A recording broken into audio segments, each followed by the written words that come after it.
La mayor amenaza que ahora enfrentaba Díaz venía del norte, del estado de Chihuahua, donde una banda de peligrosos y agitados se tornó revolucionaria y juntó un ejército que se puso a las órdenes de Madero para derrocar al régimen de Díaz.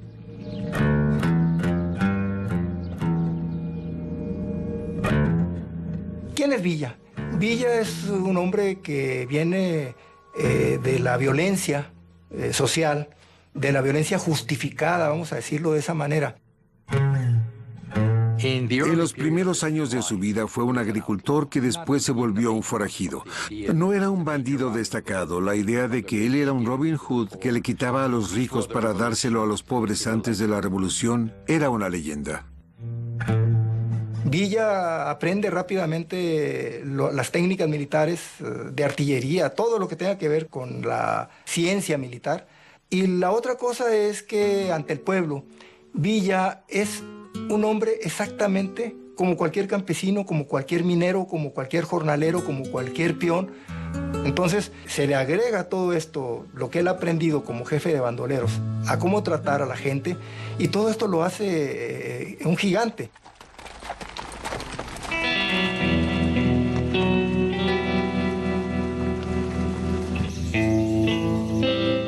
Al sur, en el estado de Morelos, un líder silencioso y más calculador ha capturado los corazones y las mentes de la gente.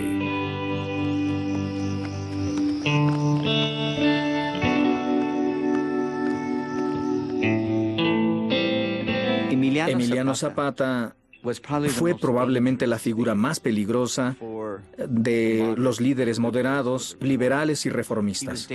Era peligroso porque sus demandas sobre la reforma de la tierra fueron el verdadero sentido de la revolución y amenazaban la forma de cómo debía organizarse el poder y cómo había sido organizado en México previamente. Sus exigencias quebrantaron el orden social. Emiliano Zapata dio por hecho la supuesta idea de que los hacendados y grupos de poder tenían el derecho a gobernar y que los indios descalzos, los peones, la gente que no tenía educación, todos ellos carecían del derecho a tener un lugar en México y no, como decían las demandas zapatistas, de tierra y libertad. Emiliano Zapata literalmente llevaba consigo las solicitudes ancestrales de las tierras de su familia y de sus seguidores, los de su pueblo, los del área y los de la región de donde él venía. Sus demandas estaban en documentos que venían desde la época colonial, cuando las autoridades españolas concedieron a los indígenas del área estas tierras que estaban asociadas con Cuautla y todos esos pueblos de la zona. Esta fue la tierra que dio vida a esas comunidades. Y eso es lo que Zapata representaba.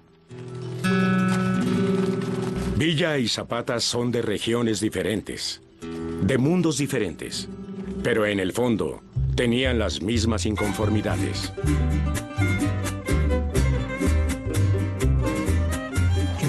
En algunos aspectos, su visión es muy similar. En otros, es un tanto diferente. Ambos querían un gobierno central débil. Otros no querían que el gobierno central interfiriese con sus áreas. Eran regionalistas. Zapata pensaba en términos de Morelos y sus alrededores desde el Estado de México y se extendía hasta Puebla y Tlaxcala. Mientras que Villa pensaba en términos del norte, Chihuahua, Durango, Zacatecas.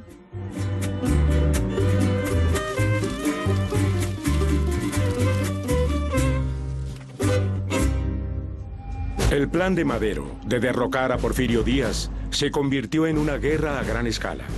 En la primavera de 1911, se hizo cargo del Ejército Federal de Díaz en Casas Grandes, Chihuahua. Entonces la campaña continuó hacia el norte hasta la frontera en Ciudad Juárez.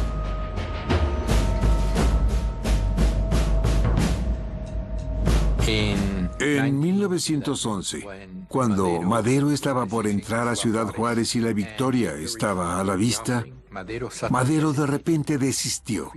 Los emisarios de Porfirio Díaz le advirtieron que si atacaba Ciudad Juárez, las balas podrían volar sobre la frontera a territorio estadounidense. Los norteamericanos intervendrían y eso era muy peligroso. Así que decidió retirarse de Ciudad Juárez. El ejército revolucionario de Madero estaba bajo las órdenes de dos generales ansiosos de pelear, Francisco Villa y Pascual Orozco. Contra las órdenes de Madero, atacaron Ciudad Juárez.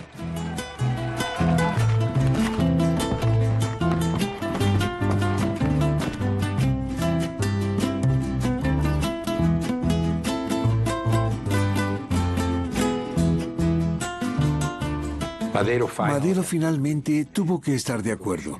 La revolución había alcanzado una victoria mayor y eso cambió toda la relación de fuerzas en México. En la Ciudad de México, Díaz se refugió dentro del Palacio Nacional.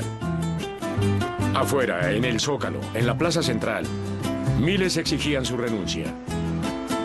Madero le perdonó la vida a Díaz con la condición de que se fuera exiliado.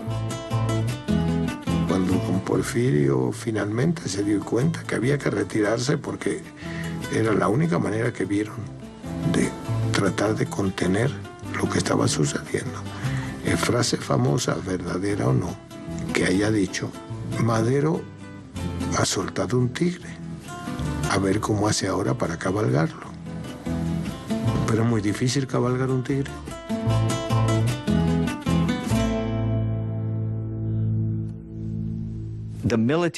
El oficial que estaba a cargo del destacamento militar que llevaría a Díaz a Veracruz para tomar el barco que lo llevaría al exilio era Victoriano Huerta.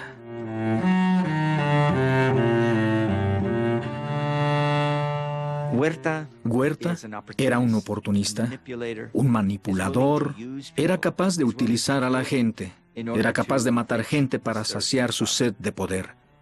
Madero encomendó a Victoriano Huerta ese deber y fue una señal de su disposición a usar a hombres como Huerta, asintiendo que confiaba en ellos.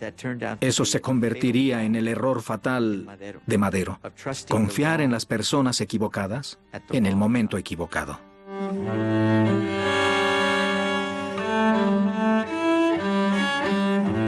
El general Huerta acompañó a Porfirio Díaz y a su familia al puerto de Veracruz.